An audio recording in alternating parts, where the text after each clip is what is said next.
कैसे हैं आप लोग। मैं उम्मीद करता हूं और आशा भी करता हूं कि आप लोग अच्छे होंगे। स्वस्थ रहिए, खुश रहिए, मस्त रहिए। लेकिन एक चीज का ख्याल रखिए, पढ़िए ईमानदारी से। 2 घंटा ही पढ़िए, लेकिन वो 2 घंटे जो आप पढ़ रहे हैं ना, इस जमाने में कोई आपसे बेहतर ना पढ़े। यकीन मानिए, आज न कल कहीं ना कहीं अच्छी जगह पहुंच जाइएगा। सीधा सा, इससे बड़ा यथार्थ इस पूरी यूनिवर्स में कहीं भी नहीं है। मुझे बड़ा बुरा लगता है जब आप अपने दिल को यह चीज बहलाने की कोशिश करने लग जाते हैं। एक आदत सी हो जाती है कि भाई मुझे सेटिस्फेक्शन चाहिए। अरे ना, सेटिस्फेक्शन अगर चाहिए तो फिर सक्सेस आपसे दूर निकल जाएगी। यही तो होता है। आज 4 पेज पढ़ लिए, आज 4 चैप्टर पढ़ लिए, 3 चैप्टर पढ़ लिए तो अच्छा लगता है दिल को। अरे मजा आ गया, आज तो 3 चैप्टर पॉलिटी का खत्म कर दिए। हिस्ट्री पूरा का पूरा जो है, जितने भी हैं 1857 की क्रांति से लेके गांधी युग तक सब कंप्लीट कर दिया। इसको अच्छा लगता है, ये बात सही है, इसको तो आप अच्छा लगा रहे हो। लेकिन यहां पे इसको कभी अच्छा नहीं लगता, क्योंकि यहां पे डाटा 0/सन्नाटा है। सच बोल रहा हूं, कड़वी बोल रहा हूं, लेकिन दिल की बात बता रहा हूं। वही बातें फेंकने की कोशिश करता हूं जो हमारी जिंदगी में आई थी और हमें बहा के कहीं और लेके चली गई। आपकी जिंदगी में ऐसी सुनामी ना आ जाए कि आपको बहा के लेके कहीं और लेके चला जाए। आपकी जिंदगी में वो सुनामी आए कि आप उस सिस्टम के हिस्सा बन जाओ, जिस सिस्टम में जाने के बाद हर दिन डीजे बजा सको। हर दिन, सुबह हो, शाम हो, दिन हो, महीने हो, साल हो, न्यूज़पेपर का पहला पेज आपके लिए रिक्त हो। आज पढ़ो, कल भर जाएगा, बाकी सोचना आपको है। मेरा तो ऐसे भी वक्त जा चुका है। आइए, टेस्ट 2 जो संडे को हुआ था हमारी संस्था में, उसी का थोड़ा चर्चा कर देते हैं और देखते हैं कि आप लोग को कितना नंबर आता है। और आप लोग भी आराम से, इत्मीनान से देखिएगा। जो डाउट हो, सीखने की कोशिश कीजिए। अगर सिलेक्शन लेना है तो सीखना आना चाहिए। याद रख लीजिए, जिसने सीखना छोड़ दिया, जिसको लगता है हम बहुत बड़े ज्ञानी हैं, हम जवाब देंगे, जवाब देने के बाद सीखेंगे, इस ब्रह्मांड में कोई ऐसी ताकत नहीं हुई है जो आपको सिखा कर रख दे। जिंदगी भर जवाब देते रह जाओगे। आज यहां गलती, कल 12 दिसंबर को 12 बजे एग्जामिनेशन हॉल में वही इतिहास ना दोहरा दिया तो मेरा नाम बदल देना। अगर वो इतिहास नहीं दोहरा के इतिहास बदलना चाहते हो तो आज बदलो, इस वक्त बदलो, मेरे साथ बदलो। चलो मेरे साथ, सिलेक्शन तो झक मार के आएगी। आइए आज के सेशन में चलते हैं। सबसे पहला क्वेश्चन, किस मुगल बादशाह के समय पानीपत का तृतीय युद्ध हुआ? ऑप्शन, शाह आलम, आलमगीर द्वितीय, अकबर द्वितीय, शाह आलम प्रथम, इनमें से कोई नहीं, या फिर एक से अधिक। मुझे उम्मीद है कि आपका गलत हो जाएगा। इतना कॉन्फिडेंस हुई सर? हाँ, देख लीजिएगा, जो हमारी संस्था में थे उन्हीं का सही हो सकता है, बाकी का तो संभव ही नहीं है।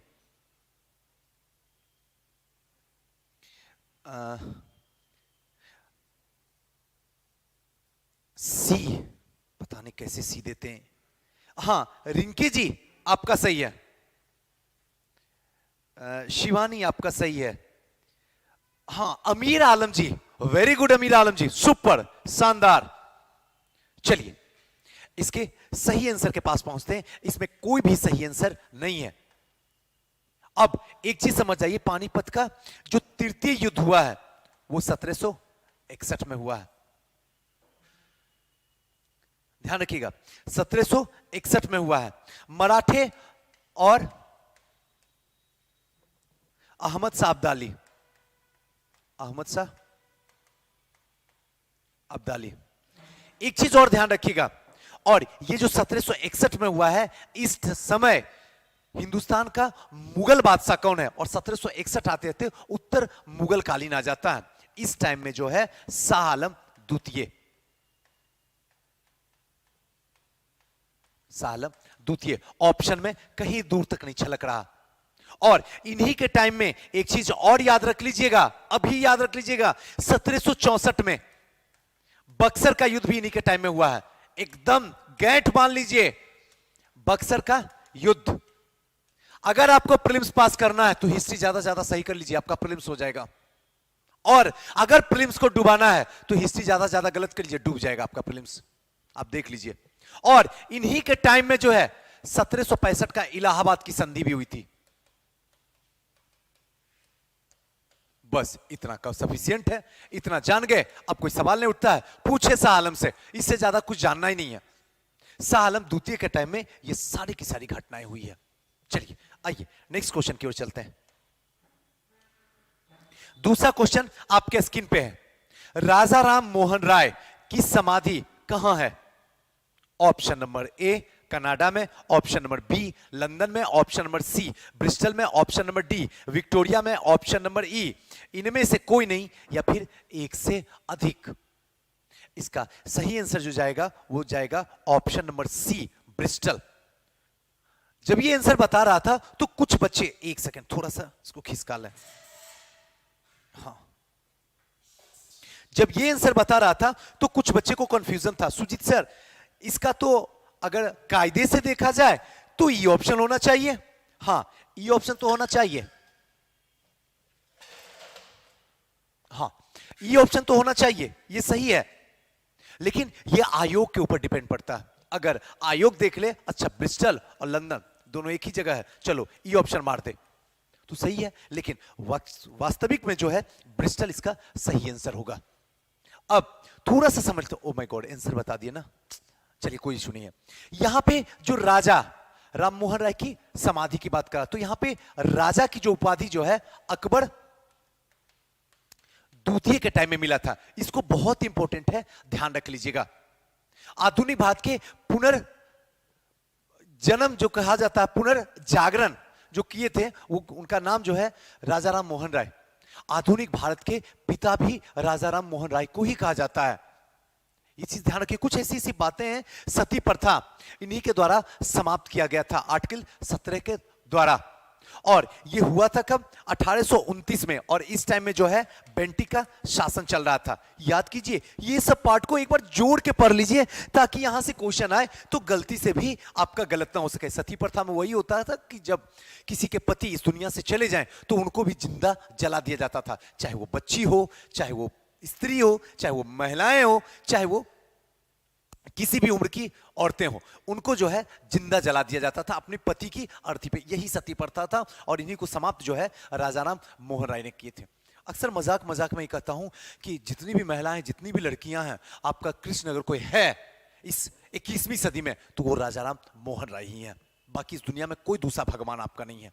अगर ये नहीं होते तो हाँ ये बात जरूर है कि परिवर्तन तो कुछ जरूर न होता, ऐसा नहीं कि नहीं परिवर्तन होता, लेकिन इनके रहने के कारण जो है सती प्रथा आया और सती प्रथा का समाप्त हुआ। आगे चल के जब विधवा बची तो ईश्वरचंद्र विद्यासागर ने डलहौजी के टाइम में लाया। चलिए आइए नेक्स्ट में चलते हैं। एक सेकंड, लगता पीछे ही क्वेश्चन रह गया। हाँ देखिए तीसरा नंबर क्वेश्चन यहां पे है।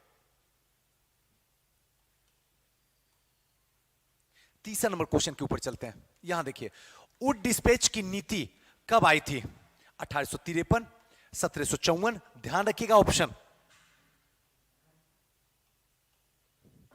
1753, 1854, इनमें से कोई नहीं या फिर एक से अधिक। सही आंसर के पास चलिए, तेजी से चलिए सही आंसर के पास।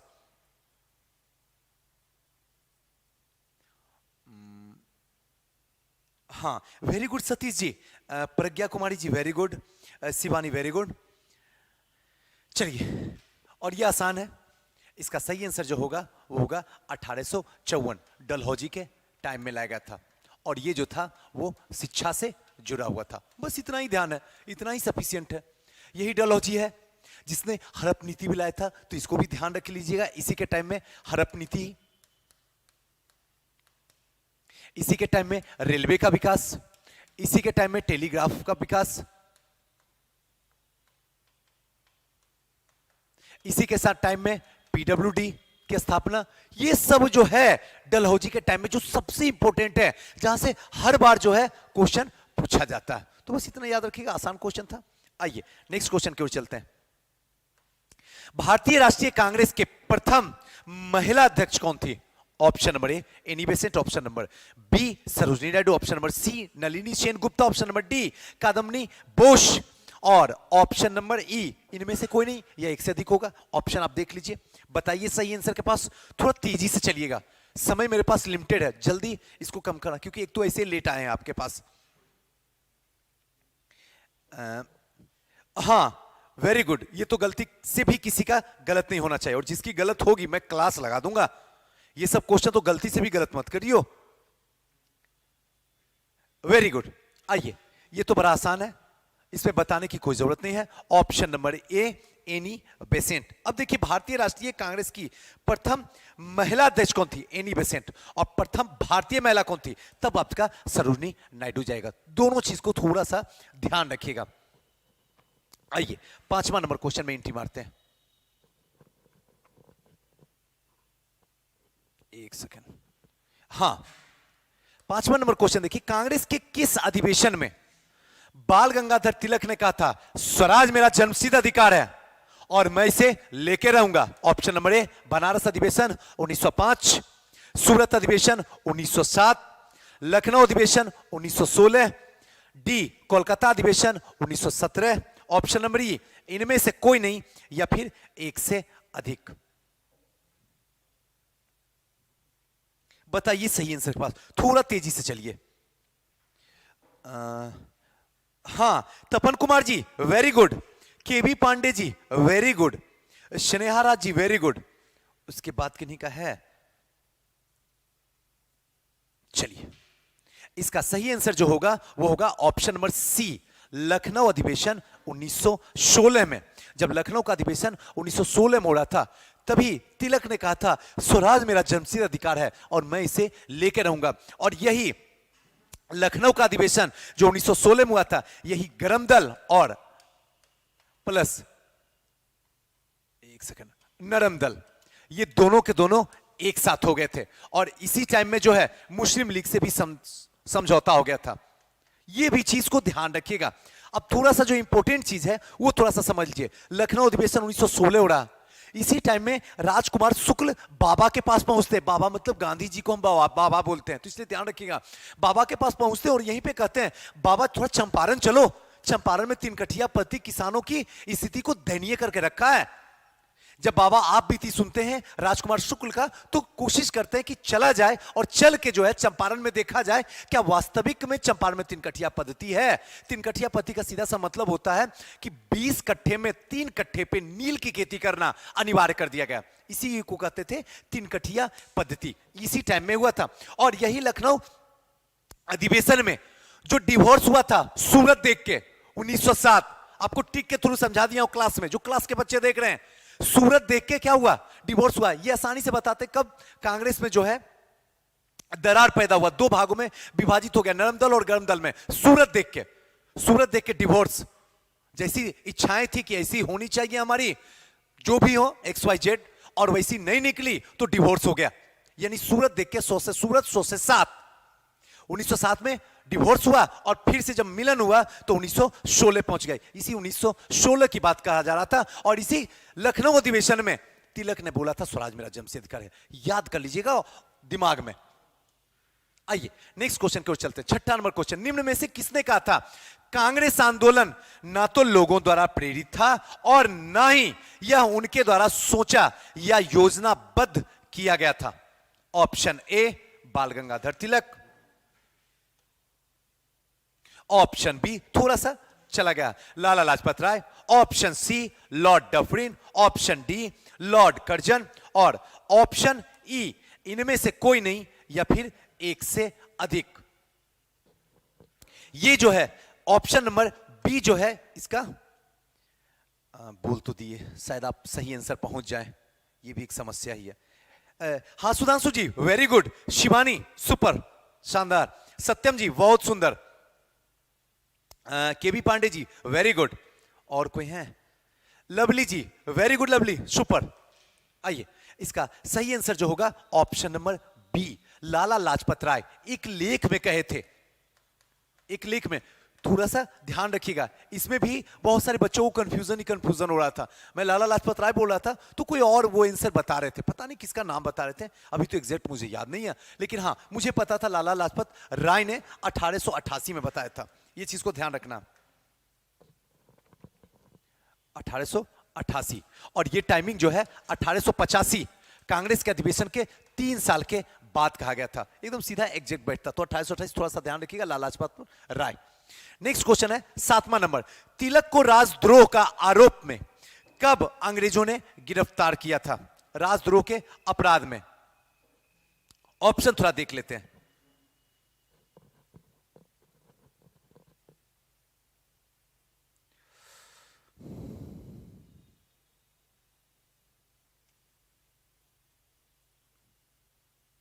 हाँ, पहला जो है 1895, दूसरा जो है 1896, तीसरा जो है 1900, चौथा जो है 1897 और पांचवा जो है इनमें से कोई नहीं या फिर एक से अधिक।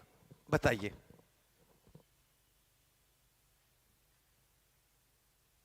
बताइए सही आंसर के पास चलिए। बिल्कुल, खुशबू जी सही है, वेरी गुड।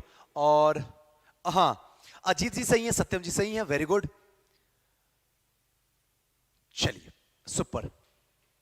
आइए, इसका सही आंसर जो होगा वो होगा ऑप्शन नंबर डी, 1897। ध्यान रखिएगा, 1897 धारा 124।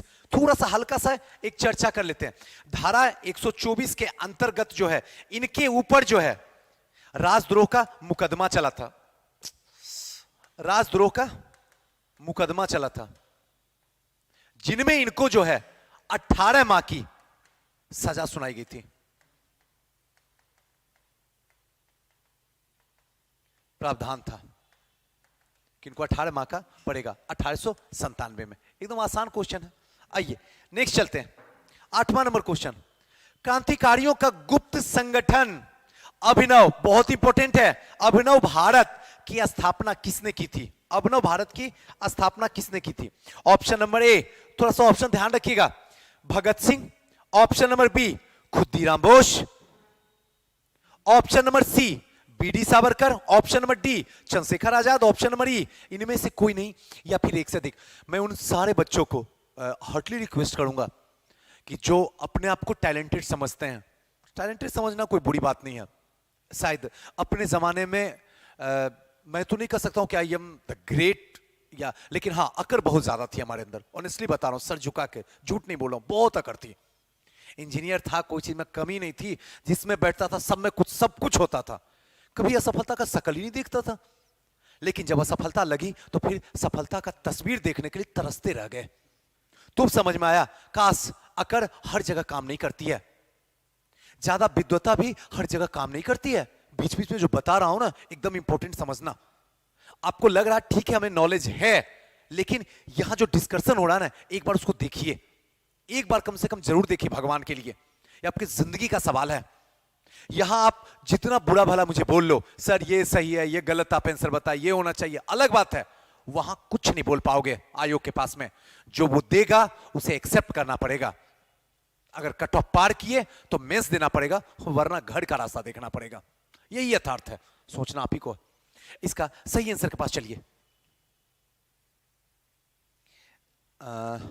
Option number C, very good lovely, super. Om Prakash ji very good. Shilpi ji very good, Shilpi super. Shivani super, बहुत सुंदर। इसका सही आंसर जो होगा वो होगा बीडी सावरकर। ये इसका एग्जैक्ट और सही आंसर है। ध्यान रखिएगा 1904 में। ये आंसर थोड़ा सा कहीं पे नोट कर लीजिए, ये डेट 1904 में। अभिनव भारत, ध्यान रखिएगा, इसको ट्रिक के थ्रू समझाता हूं। अभिनव भारत 1904 में। उसके बाद जो तमाशा होता है उसकी तो कल्पना करना भी गुनाह करने के बराबर है। 1905 करजन बंगाल को 2 भागों में डिवाइड कर देता। पूरा हिंदुस्तान सोने की चिड़िया, और उसके अंदर जो बंगाल था वो दिल था, और इसी बंगाल के दिल को जो है 2 भागों में बांट देता है 16 अक्टूबर 1905 में। एक पूर्वी बंगाल और दूसरा पश्चिमी बंगाल में डिवाइड हो जाता। तो उससे 1 साल पहले जो है अभिनव भारत, बस याद रखने का, बीडी सावरकर के द्वारा। क्लियर है? आइए नेक्स्ट चलते हैं। 9th नंबर क्वेश्चन आपके स्क्रीन पे है। गांधी जी को वन मैन बाउंड्री फोर्स कहकर किसने संबोधित किया था? यह तो बड़ा आसान है, इसमें तो गलत होने का सवाल ही नहीं उठता। माउंटबेटन, चर्चिल, एडविन, साइमन, और लास्ट ऑप्शन होगा इनमें से कोई नहीं या फिर एक से अधिक। सही आंसर के पास पहुंचिए।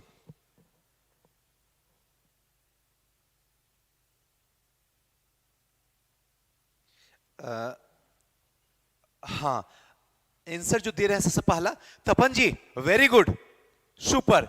Incredible Animesh ji, very good Animesh. Khushboo, very good. आइए, इसका सही आंसर जो होगा वो होगा माउंट बेटन। माउंट बेटन ने बताया था वन मैन बाउंड्री फोर्स, 50,000 सेना के बराबर, ध्यान रखिएगा 50,000 सेना के बराबर अकेले जो थे बापू थे। और इसको जो है किसने कहा था? तो माउंट बेटन, याद रखिएगा माउंट बेटन, जो स्वतंत्र भारत का, ध्यान रखिएगा बहुत इंपॉर्टेंट है, स्वतंत्र भारत का प्रथम गवर्नर जनरल। यह बड़ा कंफ्यूजन क्रिएट करता है, ध्यान रखिएगा।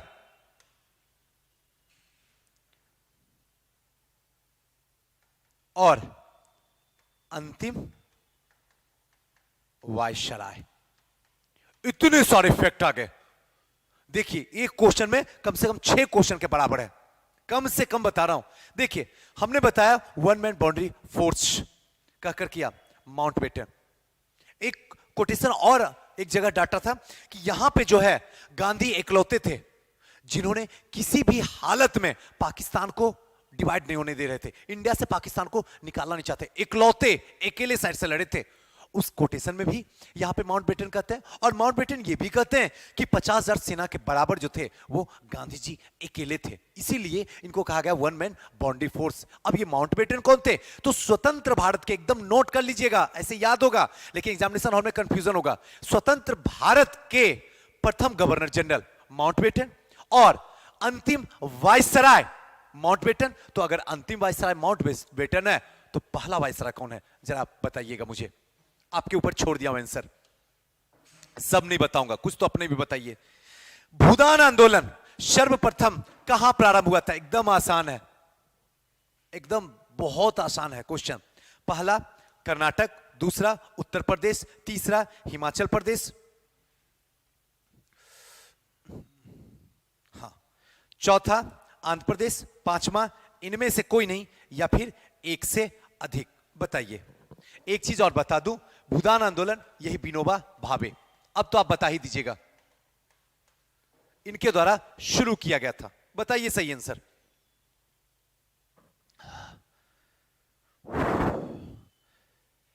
हाँ Nidhi Priya, very good Nidhi, super. Shweta, super, बहुत सुंदर, very good. Manzoor Alam ji, very good. Om Prakash ji, very good, super. Krishna Kumar ji, A option. Bhoodan Andolan में क्या हम बताएं, ये तो मुंह पे होनी चाहिए। अब ऐसे क्वेश्चन को भी आप ऐसे कीजिएगा, ये सब बीपीएससी स्टैंडर्ड का क्वेश्चन है। आइए, इसका सही आंसर जो होगा वो होगा option number D, Andhra Pradesh. और ये किनके द्वारा हो गया था? विनोबा भावे के द्वारा। सर्वप्रथम कहां शुरुआत किया गया था? तो आंध्र प्रदेश में। ये चीज ध्यान रखिएगा, सर्वप्रथम आंध्र प्रदेश में शुरू किया गया था। ये जो था मेन रूप से भूमि सुधार से संबंधित था, भूमि सुधार से। बस इतना आप ध्यान रख लीजिएगा। भूदान, भूमि, ऐसे भी याद ही रह जाएगा आपको, आज के बाद आप नहीं भूलिएगा। यही तो है इस सेशन में पढ़ने का। मैं तभी 12 तारीख को जिस वक्त मौका मिला और जिस वक्त हमारे हाथ में क्वेश्चन, एक सेकेंड, जिस वक्त हमारे हाथ में क्वेश्चन आया, एक सेकेंड रुक जाइए, हां, जिस वक्त हमारे हाथ में क्वेश्चन आया, एक एक क्वेश्चन का आपसे जवाब ले लूंगा। इसलिए सेशन को अच्छे तरीके से देखिएगा ताकि आपकी जिंदगी ब्राइटनेस हो जाए। हम तो जहां वहीं रह जाएंगे, अब हमें कुछ नहीं हो सकता, बहुत होगा तो थोड़ा सा अमीर हो जाएंगे बस। और ऐसे ख्वाब या सपना कुछ नहीं अमीर बनने का, बस ज्यादा ज्यादा बच्चों को सिलेक्शन करवा दो समाज में। यहां से जब जाने की वक्त आ जाए तो मुझे भी लगे कि हमने भी अपने देश को कुछ दिया, बस काम खत्म करो। चलिए आते हैं नेक्स्ट में, नीचे ही क्वेश्चन था एक, हाँ 11 नंबर क्वेश्चन। 11 नंबर क्वेश्चन क्या है? गांधी जी द्वारा द्वितीय गोलमेज सम्मेलन में भाग लेने जब लंदन गए तो कहां ठहरे थे Gandhi ji?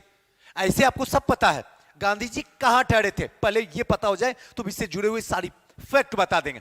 Kingsley Hall, option number B. Saint James Palace, option number C. India House, option number D. Kings British Palace, option number E. इनमें से कोई नहीं या फिर एक से अधिक? सही आंसर के पास चलिए।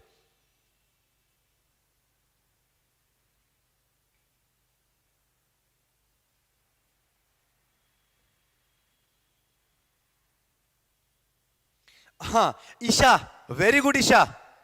दुखी कुमार जी, सुपर, शानदार। और ऋतिक रोशन जी, अरे वाह, बड़ा खतरनाक नाम रखे हैं ऋतिक जी, सुपर, सही है ऋतिक जी। इसका सही आंसर जो होगा ऑप्शन नंबर ए, किंग्सले हॉल। रट जाइएगा, जो भी हिस्ट्री का क्वेश्चन है ना, भगवान के लिए दिमाग के ऐसे कोने में रखिएगा कि 12 दिसंबर को जब चाहें, जिस सेकेंड चाहें उगल सकते हैं, तो फिर रिजल्ट कंफर्म है। Kingsley hall. एक चीज ध्यान रखिएगा, यहां पे सितंबर 1931, ध्यान रखना है, सितंबर 1931 से दिसंबर 1931 तक द्वितीय गोलमेज सम्मेलन चला था। थोड़ा सा लिखते भी जाइएगा। यह एक ऐसा सम्मेलन था जिसमें गांधी जी नेतृत्व कर रहे थे। कांग्रेस इसी सम्मेलन में भाग लिया था, यह भी ध्यान रखिएगा। कांग्रेस इसी सम्मेलन में, ये याद रखिएगा। और एक चीज याद रखिएगा, अंबेडकर जो थे वो तीनों गोलमेज सम्मेलन में फर्स्ट, सेकेंड, थर्ड में भाग लिए थे। बस इतना याद रखिए, बस काम बन गया। इससे ज्यादा फैक्ट पूछेगा नहीं। एक क्वेश्चन है, 10 फैक्ट बताएं, 10 क्वेश्चन के बराबर है। इसी को अलग अलग क्वेश्चन बना देंगे तो आपके दिमाग का बत्ती जल जाएगा। Oh my God Sujit sir कितने सारे क्वेश्चन को किए, एक ही क्वेश्चन में तो 10 का आंसर बता देते हैं। अब क्या चाहिए, अगर 10 भी लेके आते हैं पोस्टमार्टम में तो 100 क्वेश्चन के बराबर डील करके निकल जाते हैं। बस आपके दिमाग के ऊपर फर्क है कि आप क्या सोचते हैं। बॉम्बे, मद्रास और कोलकाता में उच्च न्यायालय की स्थापना कब की गई थी? First option 1881, second option 1851, third option 1871, fourth option 1861, fifth option इनमें से कोई नहीं या फिर एक से अधिक। इसमें भी कंफ्यूजन बच्चों को था। बताइए आंसर, फिर इसका सही आंसर बताते हैं हम आपको।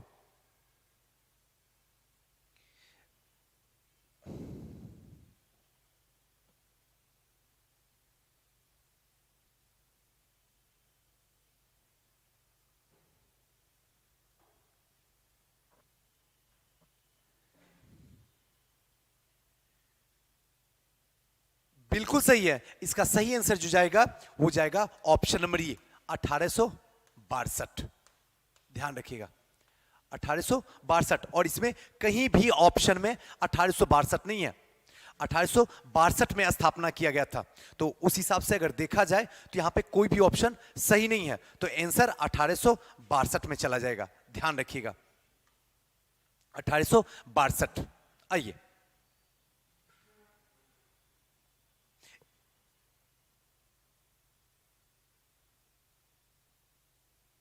हाँ, अगर थोड़ा सा अगर पूछा जाए कि 1862 है तो ये किसका टाइमिंग है इंडिया में, किस वायसराय का? वायसराय हो गए हैं, हालांकि बताएंगे नाम नहीं, वो तो आपको बताना होगा। 1862 जो है वो किनका आ जाएगा? केनिंग। ये चीज थोड़ा सा ध्यान रखिएगा, केनिंग का टाइमिंग आ जाएगा। आइए 13 नंबर क्वेश्चन देखते हैं। भारत में ब्रिटिश सरकार के द्वारा लागू सभी अधिनियम में सबसे कम समय तक कौन सा एक्ट चला? एकदम बच्चों ऐसा क्वेश्चन था, फिर भी कंफ्यूजन हुआ था बच्चों को। ऑप्शन 1813, 1861, 1909, 1919 और लास्ट जो है इनमें से कोई नहीं या एक से अधिक। बताइए सही आंसर आप पहले, उसके बाद में जवाब दूं। आप मुझे बताइए सही आंसर।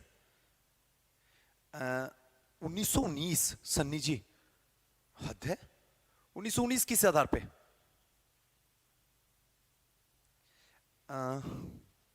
हाँ, Lilavati Devi ji, very good Lilavati ji. Anushka, super, very good. चलिए, इसका सही आंसर जो होगा वो होगा ऑप्शन नंबर सी, 1909। सबसे कम समय तक जो है यही एक्ट चला। इनमें से जितने भी एक्ट है 1813, 1861 और 1919, लेकिन सबसे कम जो है 1909 ही चला था। सिंपल तो था। आइए नेक्स्ट चलते हैं। किस अधिनियम के द्वारा सर्वप्रथम भारत में परोक्ष निर्वाचन प्रणाली की शुरुआत की गई थी? 1833, 1892, 1909, 1861 या इनमें से कोई नहीं या फिर एक से अधिक? बताइए इसका सही आंसर।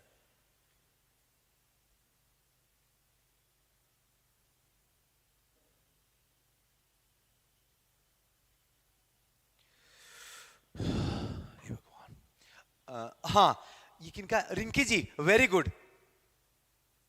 और किन्हीं का सही? किन्हीं का? हाँ, अनुष्का जी, वेरी गुड। निधि प्रिया, सुपर। इसका सही आंसर जो होगा वो होगा ऑप्शन नंबर बी, 1892।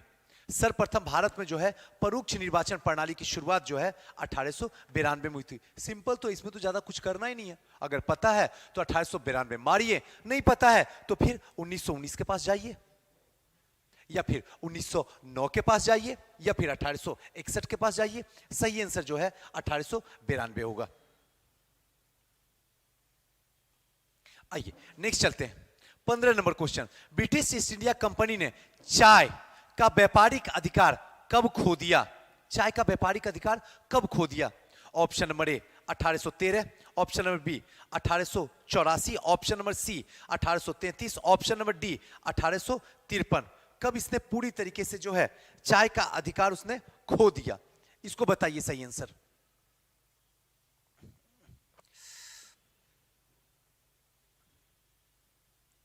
चलिए बताइए सही आंसर।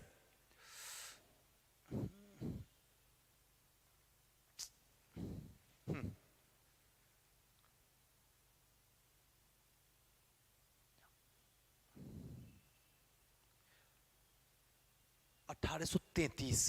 हद है।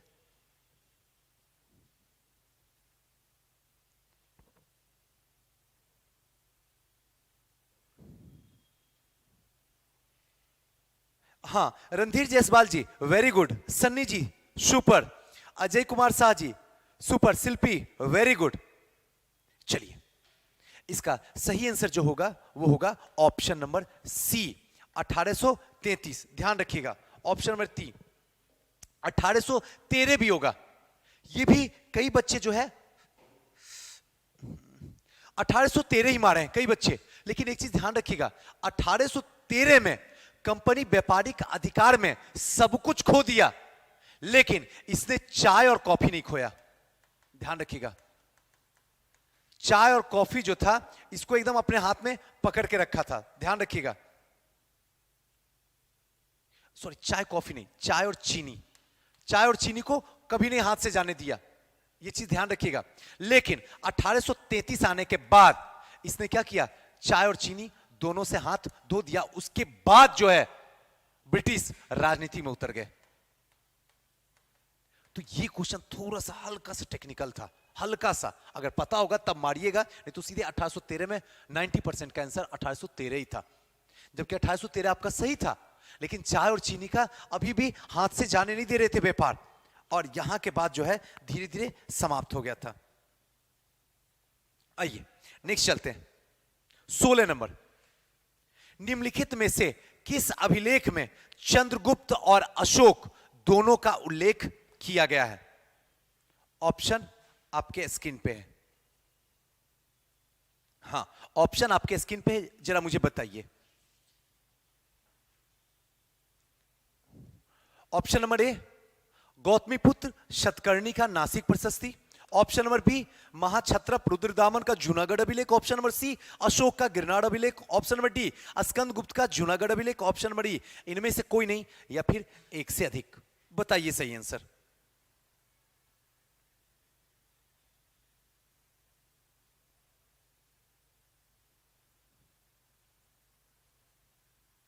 अभी तक किन्हीं का सही नहीं है। हाँ, सनी जी आपका सही है, वेरी गुड सनी। और किन्हीं का? हाँ, अजय जी आपका सही है, राजीव जी आपका सही है, वेरी गुड। इसका सही आंसर जो होगा वो होगा ऑप्शन नंबर बी। यहां महाक्षत्रप रुद्रदामन का जूनागढ़ अभिलेख। थोड़ा सा क्वेश्चन को देख लेते हैं।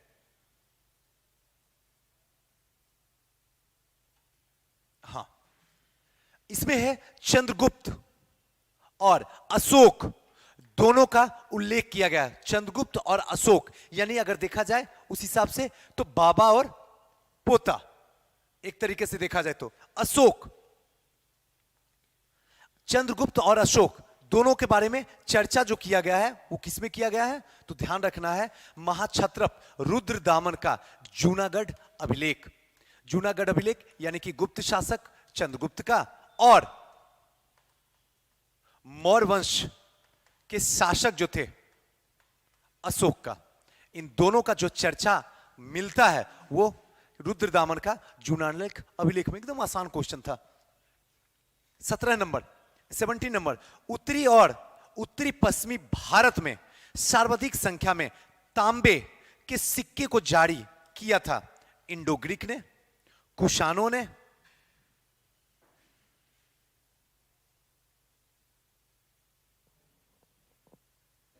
शकों ने, प्रतिहारों ने, इनमें से कोई नहीं। पहले तो आप आंसर दीजिए मुझे, उसके बाद आपके साथ चलते हैं। ये सब कुछ क्वेश्चन ऐसे हैं, कुछ तो है टेक्निकल, थोड़ा सा दिमाग लगाना होता, बाकी सब तो आसानी क्वेश्चन है, आसानी से आपका बन जाना चाहिए। जिसके लिए हम क्वेश्चन दिए उसी में आप जाके फंस गए। कौन है?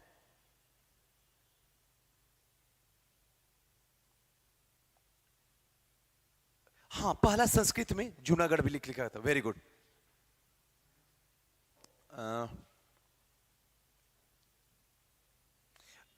हाँ, अनुष्का जी वेरी गुड, प्रतिज्ञा Pal ji super, math with अमीर सुपर, मैथ विथ अमीर जी, निधि Priya very good, Pankaj Sharma ji very good. चलिए आइए, इसका सही आंसर जो होगा ऑप्शन नंबर बी, कुषाण ने। ध्यान रखिएगा, कुषाणों ने। आप इंडो ग्रीक की बात कर रहे हैं और यहां क्वेश्चन पूछ रहा उत्तरी और उत्तरी पश्चिम भारत में सर्वाधिक संख्या में तांबे के सिक्के को जारी किया था। तो तांबे को सिक्का जो सर्वाधिक जारी किया था वो कुषाणों ने किया था। इंडो ग्रीक जो है स्वर्ण के सिक्के को किया था।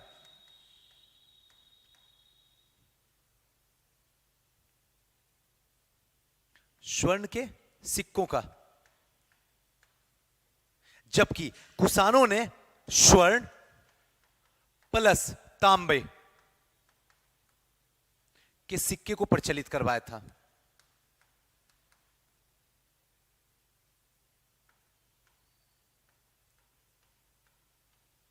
ध्यान रखिएगा। आइए नेक्स्ट क्वेश्चन में चलते हैं, बड़ा आसान है। 18 नंबर, बड़ा ध्यान से देखिएगा। निम्नलिखित में से किसका संबंध कनिष्क के दरबार से था? कनिष्क के दरबार से। First option Ashvamedh Ghosh, second option Charak, third option Nagarjuna, fourth option D Patanjali और फिफ्थ ऑप्शन इनमें से कोई नहीं या फिर एक से अधिक। इनमें से कोई नहीं, एक से अधिक।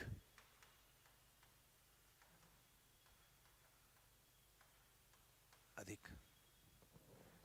अब देखिए पूछा क्या जा रहा, कनिष्क के दरबार में थे। ऑप्शन आपके सामने है, मुझे पता है आप गलत बताइएगा, 100% मुझे गारंटी है।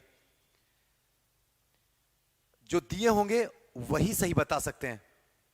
ए, हमको पता था ना, 100% पता था, ए ऑप्शन मारते हैं। हाँ, Ajay Kumar Shah ji very good, Ajay ji super. अमीर आलम जी super, Siddharth Kumar Gautam ji very good, Srivastava ji very good. चलिए इसका सही आंसर जो होगा वो होगा ऑप्शन नंबर ई, क्योंकि अश्वघोष भी हैं, नागा अर्जुन भी हैं, दोनों कनिष्क के दरबार में हैं, लेकिन पतंजलि जो है पुष्यमित्र शुंग, ध्यान रखिएगा, शुंग के दरबार में थे, शुंग के दरबार में थे। इसलिए ये ऑप्शन जो है जाके गलत हो जाता। दो ऑप्शन सही है, इसलिए इनमें से कोई नहीं या फिर एक से अधिक सही होगा। आइए नेक्स्ट क्वेश्चन में चलते हैं।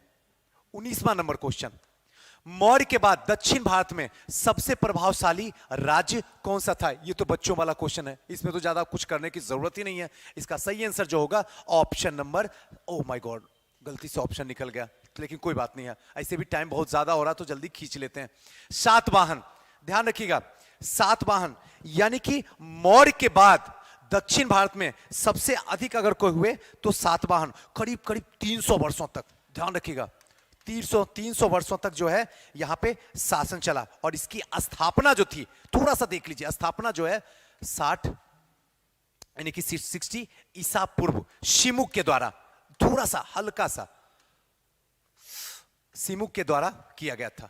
क्लियर है?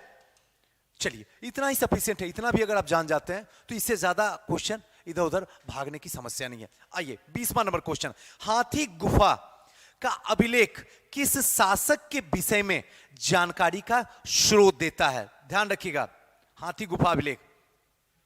आइए इसके ऑप्शन में चलते हैं। हाथी गुफा अभिलेख किस शासक?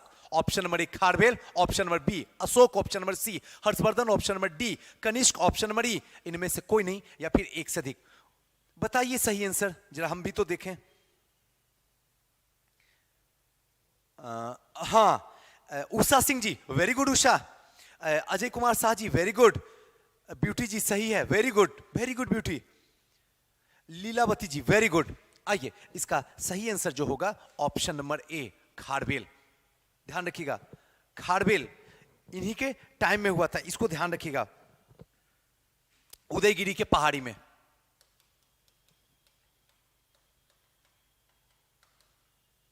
खारवेल जो है ये उड़ीसा में, कलिंग उड़ीसा के भुवनेश्वर में, ये उदयगिरी पहाड़ी जहां से निकला था भुवनेश्वर में। बस इतना ही सफिशिएंट है। आइए नेक्स्ट है 21 नंबर, इलाहाबाद स्तंभ अभिलेख निम्नलिखित में से किस एक से संबंधित है? इलाहाबाद स्तंभ अभिलेख बड़ा आसान है, बताइए सही आंसर क्या होगा? महापद्मनंद, अशोक, ध्यान रखिएगा इलाहाबाद स्तंभ अभिलेख किससे संबंधित है? महापद्मनंद, अशोक, समुद्रगुप्त, अशोक और समुद्रगुप्त, या इनमें से कोई नहीं या फिर एक से अधिक। सही के पास दौड़िए थोड़ा तेजी से।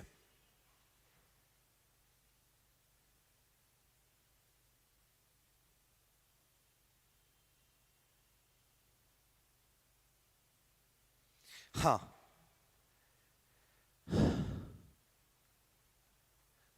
हाँ, सन्नी जी आपका सही है, वेरी गुड। और सूरज सोनी जी सही है, सुपर। इसका सही आंसर जो होगा ऑप्शन नंबर डी अशोक और समुद्रगुप्त, इन दोनों के बारे में पता चलता है। किससे?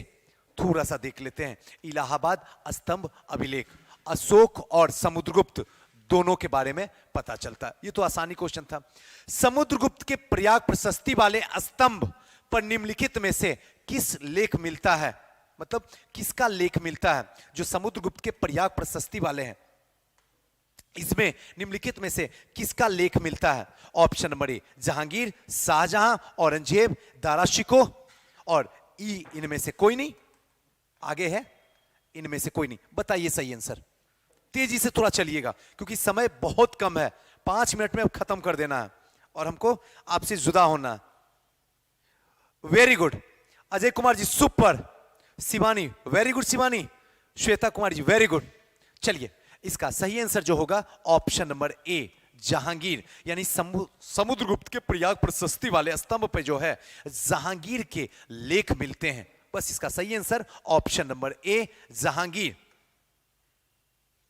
चलिए आते हैं नेक्स्ट, यानी जहांगीर किसका पुत्र था? तो थोड़ा सा ध्यान रखिएगा, अकबर का पुत्र था। यही जहांगीर है जिसके टाइम में आए तो वहां से चले थे तो अंग्रेज जो है वो अकबर के टाइम में, लेकिन यहां जब तक पहुंचे थे तब तक जहांगीर के दरबार में। चलिए आइए नेक्स्ट चलते हैं।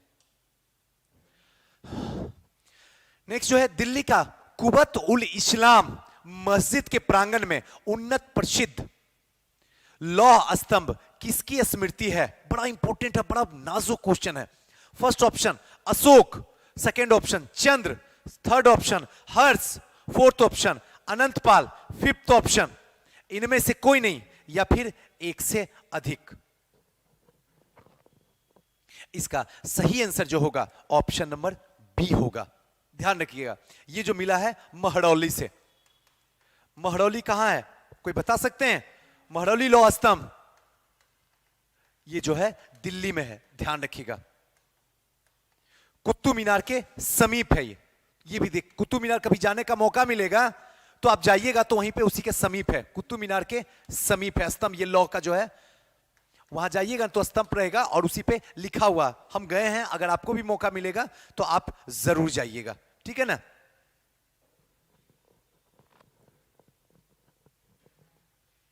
चलिए,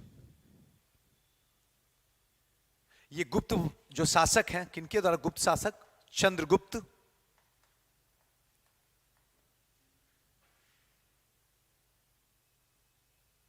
द्वितीय के द्वारा।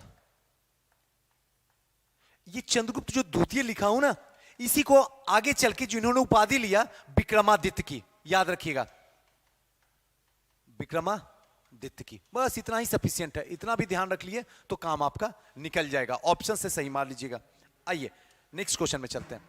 24 नंबर क्वेश्चन, किस अभिलेख से ज्ञात होता है कि स्कंद गुप्त ने हुर्नों को पराजित किया था? ऑप्शन नंबर ए भीतरी स्तंभ लेख, ऑप्शन नंबर बी इलाहाबाद स्तंभ लेख, option number C Mandsaur, option number D Udayagiri, option number E इनमें से कोई नहीं या फिर एक से अधिक। सही बताइए आंसर, तेजी से बताइए, जल्दी अब निकलना है, समय हमारा पूरा हो चुका है।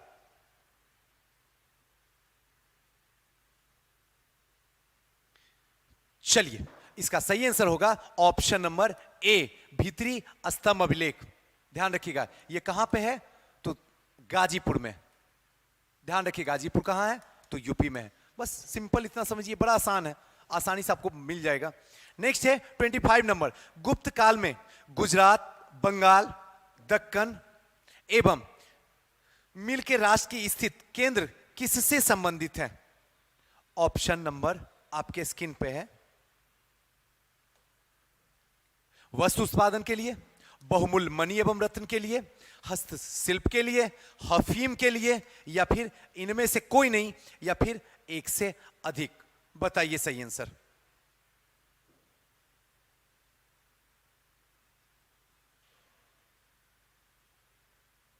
इसका सही आंसर जो होगा ऑप्शन नंबर ए वस्त्र उत्पादन से।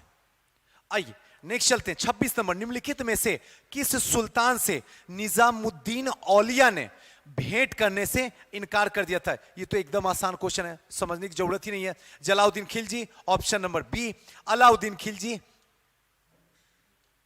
Option number C Ghiyasuddin Tughlaq, option number D Mohammad. एक सेकेंड,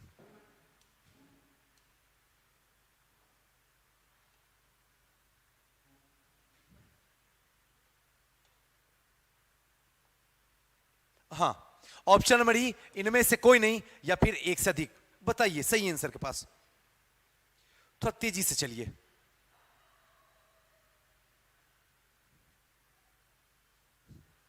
हाँ, इसका सही आंसर जो होगा वो होगा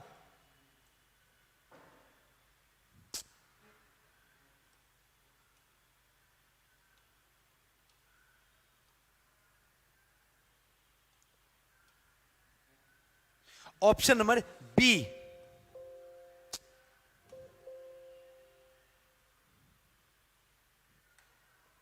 option number B Alauddin Khilji.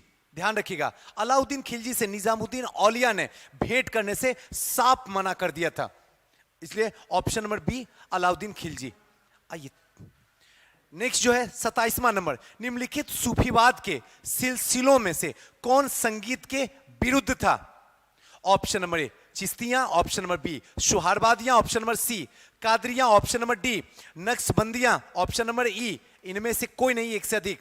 इसका सही आंसर होगा ऑप्शन नंबर डी नक्शबंदियां, जो पूरी तरीके से सूफीवाद में संगीत के विरुद्ध था।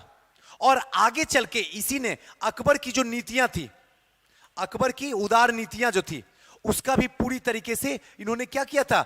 विरोध किया था। ध्यान रखिएगा, और आगे चल के जब औरंगजेब का शासन आया तो औरंगजेब ने भी इसको पालन किया। ध्यान रखिएगा, औरंगजेब ने भी इसका भरपूर उपयोग किया, भरपूर पालन किया। आइए नेक्स्ट चलते हैं। 28वां नंबर, निम्नलिखित में से किसने बाबर को सर ए पुल के युद्ध में पराजित किया था? Option number A Abdullah Khan Uzbek, option number B Shaibani Khan, option number D Abdullah Khan, option number D Jani Beg, option number E इनमें से कोई नहीं या फिर एक से अधिक। बताइए सही आंसर इसका। 28 का सही आंसर के पास चलिए।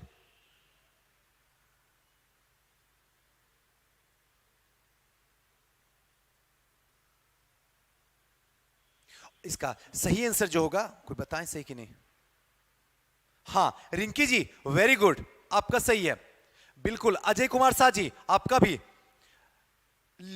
और तो किन्हीं का नहीं है। चलिए इसका सही आंसर जो होगा वो होगा ऑप्शन नंबर बी, सबानी खां। इन्हें मध्य एशिया से खदेड़ दिया था, मध्य एशिया से खदेड़ के बाहर कर दिया था, बाबर को। तो ध्यान रखिएगा सबानी खां। नेक्स्ट 29 नंबर, किस मुगल शासक ने भारत में ओटोमन युद्ध पद्धति को अपनाया था? ओटोमन युद्ध पद्धति को अपनाया था, यही है क्वेश्चन, ध्यान रखिएगा। आइए ऑप्शन देख लेते हैं। अकबर, जहांगीर, बाबर, हुमायूं, या इनमें से कोई नहीं, या फिर एक से अधिक।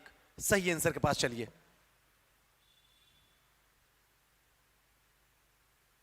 बिल्कुल कौन है ये? Sunny ji very good. चलिए करीब करीब सबका सही है।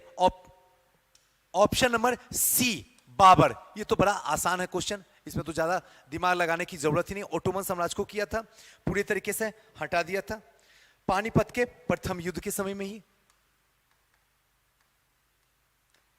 पानीपत का प्रथम युद्ध 1526 में जो हुआ था, उसी टाइम से ओटोमन साम्राज्य की तरफ। नेक्स्ट है 30 नंबर, निम्नलिखित में से किस सुल्तान ने पहले हजरते आला की उपाधि अपनाई और बाद में जो है सुल्तान की? पहले हजरते आला और फिर सुल्तान की। Option number A Bahlol Lodhi, option number B Sikandar Lodhi, option number C Shershah Suri, option number D Ismail Shah Suri, option number E इनमें से कोई नहीं, एक से अधिक। सही आंसर के पास चलिए, तेजी से, थोड़ा सा तेजी चलिए। बिल्कुल रागिनी जी सुपर।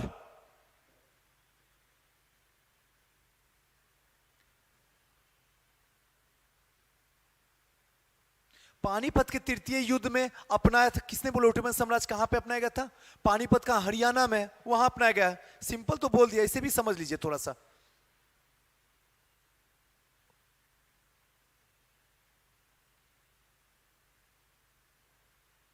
हां आइए, इसका सही आंसर जो होगा option number C Shershah Suri ने।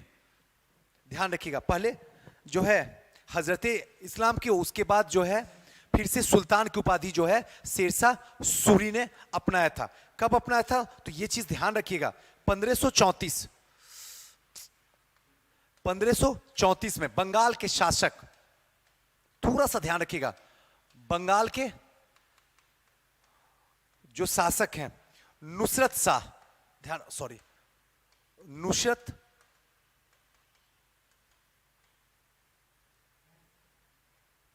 शाह को पराजित करके।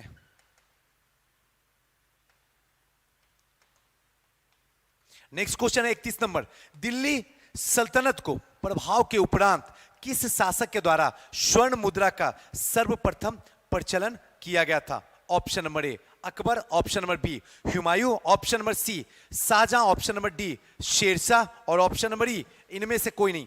बताइए सही आंसर के पास चलिए, सही आंसर बताइए।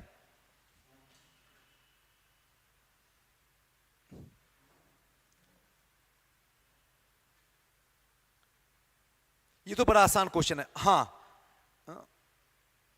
अभी तक तो किन्हीं का नहीं सही हुआ इसमें।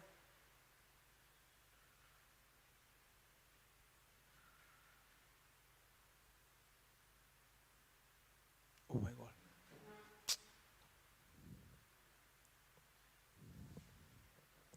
हाँ इसका चलिए, इसका सही आंसर जो होगा वो होगा ऑप्शन नंबर बी हुमायूं। ध्यान रखिएगा, स्वर्ण मुद्रा का प्रचलन जो किया था वो किसके टाइम में हुआ था? तो हुमायूं के टाइम में, दिल्ली सल्तनत के प्रभाव के उपरांत। चलिए नेक्स्ट में आते हैं। शेरशाह के अंतर्गत तांबे के दाम और चांदी के रुपए का विनिमय दर क्या था?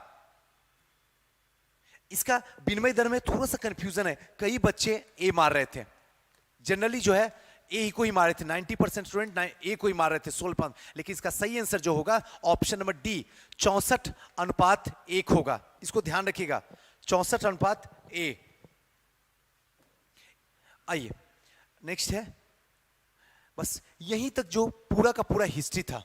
हमारी कोशिश थी, टाइम भी नहीं होता है और थोड़ा ज़्यादा टाइम खींच भी रहा है, तो मैं कोशिश किया, हाँ कुछ क्वेश्चन है 6-7 क्वेश्चन ऐसे थे तो तेजी से बढ़ा दिए, क्योंकि आगे भी कहाँ क्लास चलेगी, इसलिए हमने कोशिश किया इसको जल्दी जल्दी समेट ले। और जो क्वेश्चन में थोड़ा सा भी डाउट लगेगा ना, थोड़ा मैसेज छोड़ दीजिएगा, ठीक है ना, मैसेज छोड़ दीजिएगा, उस क्वेश्चन को अगले बार आके पूरा डिटेल से कर देंगे, क्योंकि अगले बार पूरा फ्रीडम के साथ रहेंगे, फ्री रहेंगे, आराम से आएंगे और आराम से बातें करेंगे। लेकिन इसके साथ साथ में दोस्तों एक बात और बता दूं, हालांकि पहले भी मैंने बता चुका हूं आपको, एक चीज ध्यान रखिएगा कि हमारी संस्था में जो है दोनों जगह, अगर आप चाहें तो दिनकर गोलंबर के पास भी, और अगर आपका दिल चाह रहा है कि वहीं आसपास में जो है अशोक राजपथ के पास में हम रहते हैं, तो आप खजांची रोड वाली हमारी संस्था में आप ज्वाइन कर सकते हैं 67th प्रीलिम्स के लिए।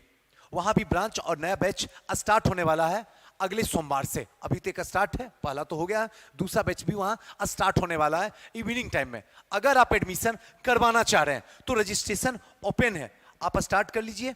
नंबर जो है 9334710148 और दूसरा नंबर 9015148776। इस पे आप रजिस्ट्रेशन करवा के आप मॉर्निंग में भी ज्वाइन कर सकते हैं। और फाउंडेशन कोर्स का भी न्यू बैच स्टार्ट है, अगर आप चाहें तो वहां भी ज्वाइन कर सकते हैं। साथ साथ में हमारे यहाँ जो है ऑप्शनल की क्लासेस सारी चल रही है, उसमें हिस्ट्री भी चल रही है। अगर ज्वाइन करना चाहते हैं तो आप ज्वाइन कर सकते हैं, हिस्ट्री में भी, सोशियोलॉजी में भी कर सकते हैं, एलएसडब्ल्यू में भी कर सकते हैं, हिंदी लिटरेचर में भी कर सकते हैं, पीएसआईआर में भी कर सकते हैं, पीए में भी कर सकते हैं। जो आपका ऑप्शनल है, जो आप चूज किए हैं, आप ज्वाइन कर लीजिए। चलिए फिर किसी नेक्स्ट वीडियो मिलते हैं, तब तक के लिए हंसते रहिए, मुस्कुराते रहिए, खुश रहिए। मेरा तो वक्त हो गया। थैंक यू, नमस्कार।